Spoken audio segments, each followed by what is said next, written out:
Hey guys, welcome to the Massive Iron Channel. I'm Steve Shaw.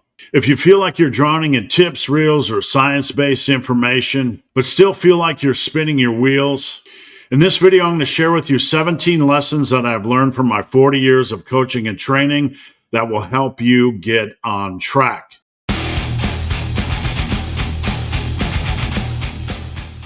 I want to encourage you to stick around to the last 6 because they are arguably the most important. Now, for those of you guys that are new to the channel, I've been a top editor in the fitness industry. I've ran one of the largest lifting sites on the internet, and I've written over 1,000 articles. I got extremely strong, then extremely sick, made a dramatic body transformation. I became an ultra runner at age 50 and was recently voted the online coach of the year. If you're interested in working with me, click the link down below and we will discuss your goals. Over the last 40 years of training and coaching, these are some of the biggest lessons you could ever learn if you want to maximize the muscle building process. So here goes. All right, so lesson number 1 is play the long game. Muscle building is a long-term process and not an 8-week plan. I don't want you to get caught up in frustration, temporary frustration, or short-term setbacks. You have to play the long game. You have to be safe. You have to be smart. You have to stick to the basics and never forget that progress, long-term progress, comes from sticking to the process. You have to practice relentless consistency. You often see lifters get frustrated with minor strains or pains or temporary setbacks, and they'll look for magic solutions or they'll get frustrated. The fear is that these little setbacks are going to somehow dramatically stall your progress. The reality is it's a 10-year process. You're going to have little setbacks. You're going to have little strains. You have to just forget these things and continue driving forward, keeping yourself in the gym. And that brings us to lesson number 2, play the safe game. You can't make progress if you're not in the gym. I don't want you to overdo 1-rep max testing or focus on extreme workouts or any of that nonsense. It's okay to test your 1-rep max occasionally. It's okay to do some kind of radical, more extreme workouts occasionally. But just remember, the meat and potatoes, the basics of training, this is what is going to matter over the long run. Focus on the basics. Focus on keeping your butt in the gym. Try not to do anything radical or extreme. Don't try to do punishing workouts.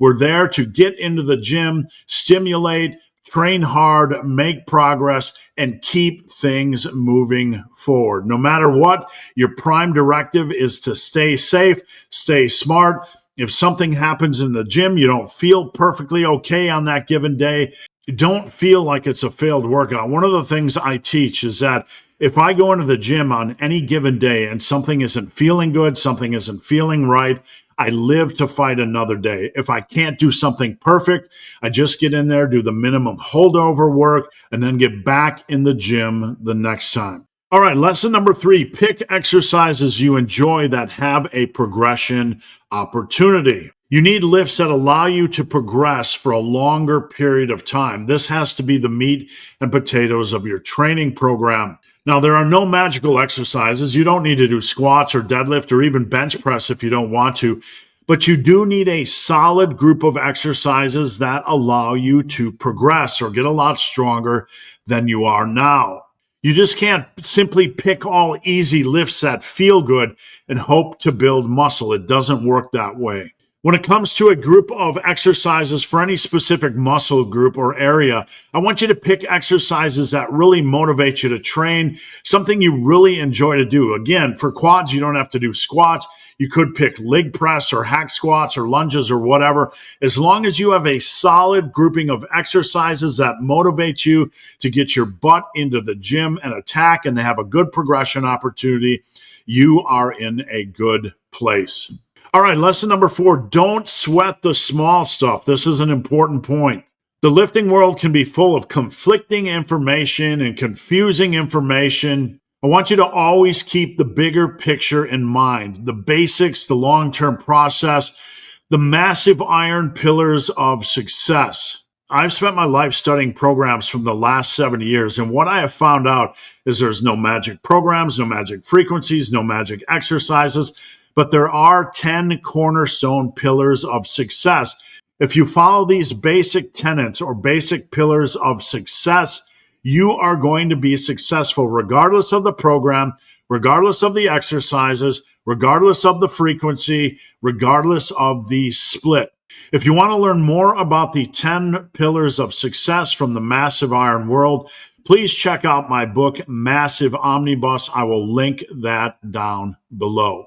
All right, lesson number 5, learn to ignore social media noise. And that is exactly what it can be. What I want to encourage you to do is pick a small group of influencers or fitness voices or muscle building voices that you know focus on the basics, focus on the good stuff in lifting, and aren't just tossing out random new exercises or magical game-changing tips that go against what we know to be the meat and potatoes of muscle building. You need to build a trusted list of sources you can rely on for information, and they should be a limited group of sources. Somebody you know, if you go to their channel or go to their Instagram page, you're going to get good quality information. And basically, all of these voices are teaching you the same thing, maybe just in a different way. You can watch all these other channels. You can follow all these other influencers. Just kind of treat them as infotainment. You have to be really careful about getting distracted from any of these shiny new objects. So keep your list of trusted information sources small and focused. All right, lesson number 6. There are many seasons in life, and this is something you really need to understand. It's a 10-year process. You're going to go through seasons where you can't train as much. You're going to go through seasons that are just absolutely incredible and you're crushing everything. You're going to go through seasons where life's stress, where life's problems, where all kinds of things are trying to pull you away from the gym. I don't want you to panic because it's unrealistic to believe that in the next 10 years of building muscle, everything is going to be perfect. This is a lie. It doesn't work like that. What you need to do is not focus on the specific seasons so much, but whatever you can do during that season, you need to get in the gym and absolutely maximize that season, whether it's 2 workouts of 40 minutes or 5 workouts of 2 hours. Whatever you have going on, don't quit training. Don't quit with your focused nutrition. Don't quit with your consistency. Maximize everything during that season. That will lead you to maximum mass. All right, so I mentioned the last 6 lessons are probably the most important. So I just want to encourage you guys to hang in there because the last 6 are really the big hitters. Now, lesson number 7, passion is key. Passion is rarely talked about in lifting. We talk about science-based lifting. We talk about game-changing tips. We talk about optimization and perfect structures. Passion is really the driving point. If you are not passionate about what you're doing, you will not be successful. You have to allow passion to enter the conversation. I want you to pick a split you're passionate about, pick exercises you're passionate about, pick rep ranges you're passionate about, pick progression opportunities you're passionate about, pick food choices you're passionate about. Put together a structure and program and eating plan based on your passion and not somebody's idea of optimal. Optimal is not optimal if it does not focus on passion. All right, lesson number 8, and this is a big one. You must track. You can't just do the muscle building process, expect to gain a lot of muscle mass and not track anything. Muscle building cannot be a guessing game. You need to track some things. You don't need to become obsessive compulsive or weigh your food or go absolutely crazy. But you need to track your workouts so you can look back and see if you are beating the logbook. You need to track at minimum your arm size and leg size flexed once a month so you can look back over the long term and see if you are making progress. There are a lot of people that come to me that think they aren't making progress. They're not tracking their arm size. They're not tracking their leg size. Arm growth and leg growth are really slow over time, but they will add up quickly. You can work very, very hard during a 6-month period of time, and it might appear in photos that you're not making any progress at all. But if you are actually tracking, you might be able to see, hey, I've added a ½ inch of size onto my arms. Me feeling like I've not made any progress is a lie. You need to track your measurements, at least your arms and your legs. Now, in addition, I want to encourage you to track your weight at least twice a week. If we are going to bulk properly, if we are going to attack muscle building properly, we need to monitor our body weight to a minimum reasonable degree. There cannot be any guessing. You don't want to be the guy or the girl that is training for 6 months and you realize, you weigh in after 6 months and you realize your body weight hasn't moved at all. This is a great way to stall the muscle building process. Track your weight 1 to 2 times a week, no exceptions. Now, finally, you need some sort of a reasonable understanding of your calorie intake. You don't need to weigh your food. You don't need to go crazy. There can be a little bit of variance, but we're going to talk about bulking in just a little bit, so hang on for that. But you need to track your calories and make sure you're being reasonably consistent with your calorie intake, reasonably consistent with your protein intake, and reasonably consistent with your weight gain, so you know your calories and your protein are actually providing enough fuel to pack on mass. If you want to completely derail and slow your muscle building results, don't track any of this. All right, lesson number 9, every exercise needs a progression approach. This is not optional. An exercise without a progression approach is like a car without an engine. It can look pretty, your program can look pretty, but if you do not have progression driving the car, you are not going to get anywhere. Progression is not optional. It is the foundation, like the foundation of a house. You need it as your foundation. Over time, you need to be progressing. Your training needs to get a little bit harder. You need to get stronger over time. There needs to be some increase in overall workout intensity.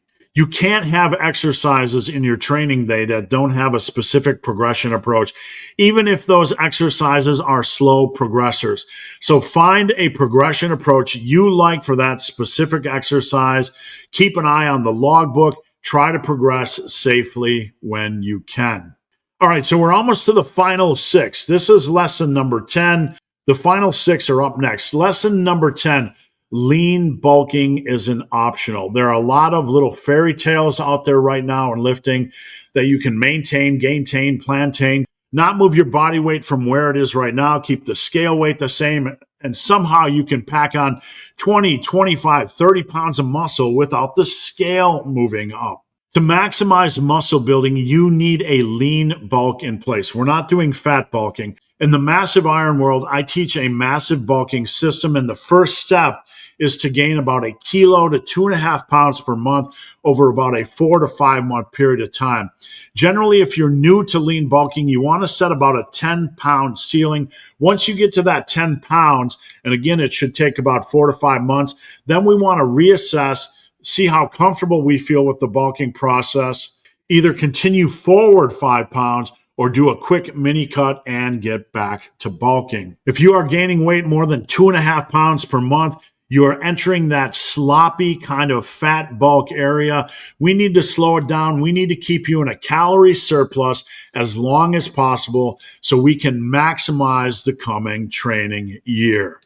If you want more information on the massive iron bulking system, check out this PDF. I will link it down below. You can also go to my website, superlivingtoday.com, and search bulking. All right, here we go. The last 6 points, and these are arguably the most important and most impactful. Lesson number 11, control the weight. You're not just going into the gym to get PRs, to build random strength. This is something I talk about over and over again. You have to get a lot stronger than you are now, but you have to do so in the lane of control. After 20 years of lifting, I got into powerlifting, and a lot of people view me as a power lifter. But bodybuilding and muscle building, this is what I am passionate about. I have built a lot of strength over the first 20 years of my lifting career, but I didn't chase PRs. I never worried about PRs. I would focus on hard training, trying to beat the logbook, but I would always focus on controlling the weight. We're not going for super slow reps and we're not going for super slow eccentrics. But when you're doing things like lat pull downs or seated rows or curls, you're not just throwing the weight around. You're not just trying to accumulate reps. You're trying to get good mechanical tension and stress. You want to have good focused power on your curl or your lat pull down or your seated row. You want to have a reasonable focused power that allows you to generate that good stress and that good mechanical tension. And then when you're returning the weight down, you want reasonable control. You're not just flopping the weight down or flopping the weight back up.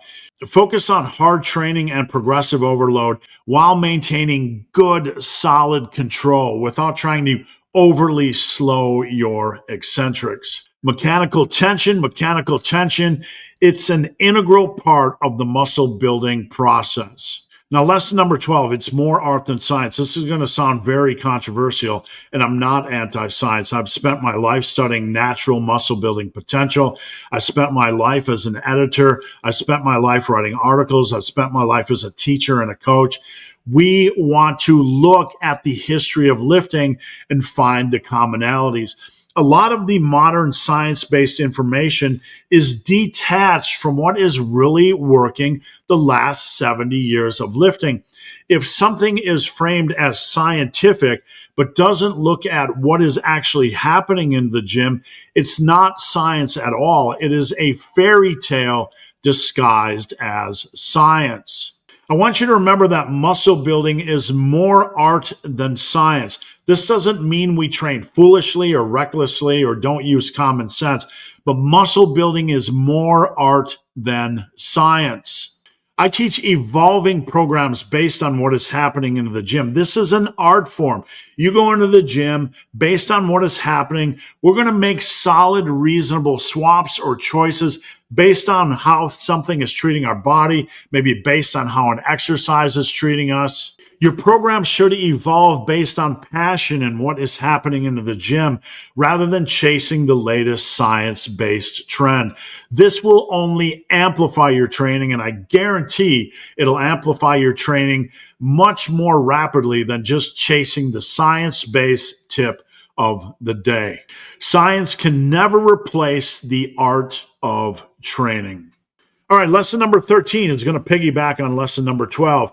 Training evolution is king. Have you ever looked at the program of a very experienced lifter and it makes no sense at all? They're using exercises that you probably don't use, or maybe even a couple you've never seen.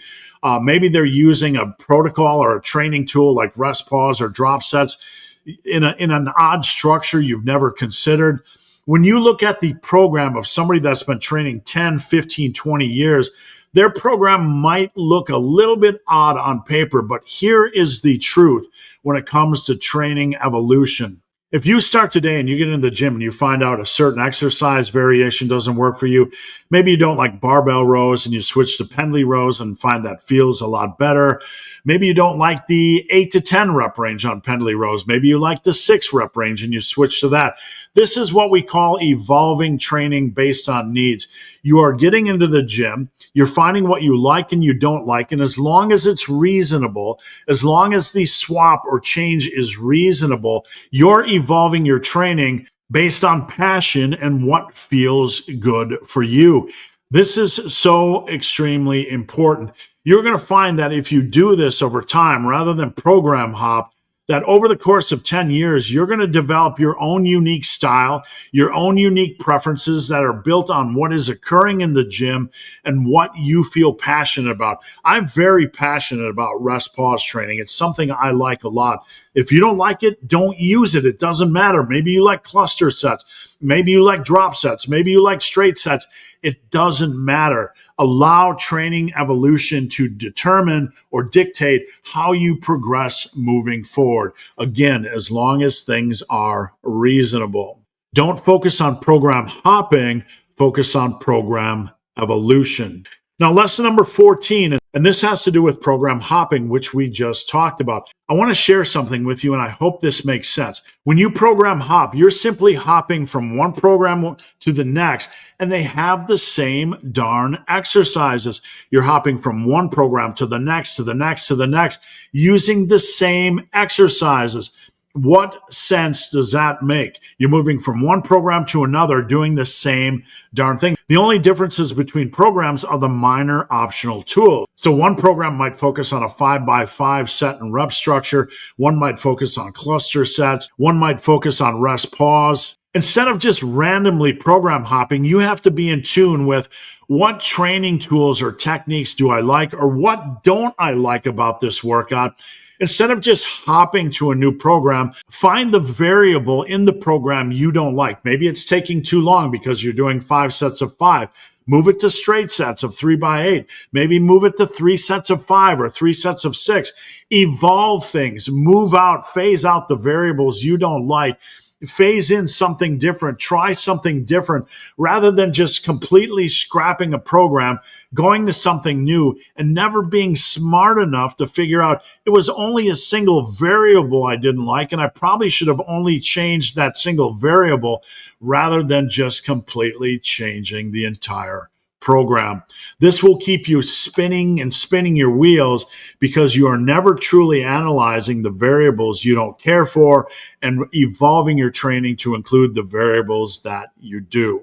All right, we're almost done. We have 3 more big lessons. Lesson number 15. This is going to sound wacky to you guys, but true plateaus don't exist. This is a super controversial point, but if you are lean bulking, if you have progression approaches in place, if you are training hard and trying to beat the logbook, if you are consistent, if you have good form, you are not going to pick up plateaus in the long run. It's going to seem like a plateau because when you start out, everything moves really rapidly. You're able to add +1s or make progress nearly every single workout. But after that, when you enter the late beginner and early intermediate stage, progress is going to slow dramatically. This is not a plateau, folks. This is not a plateau. This is naturally how the process works. There's no need to panic.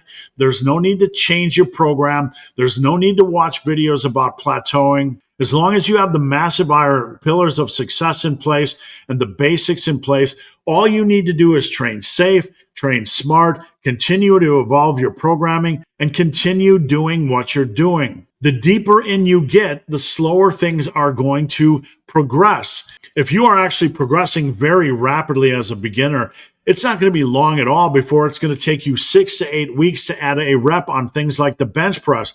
This can seem like slow progress if you don't understand it's a long-term process and it's not truly broken. Let's say you get up to 185 pounds on your bench press within like 6 months and you're absolutely rocking.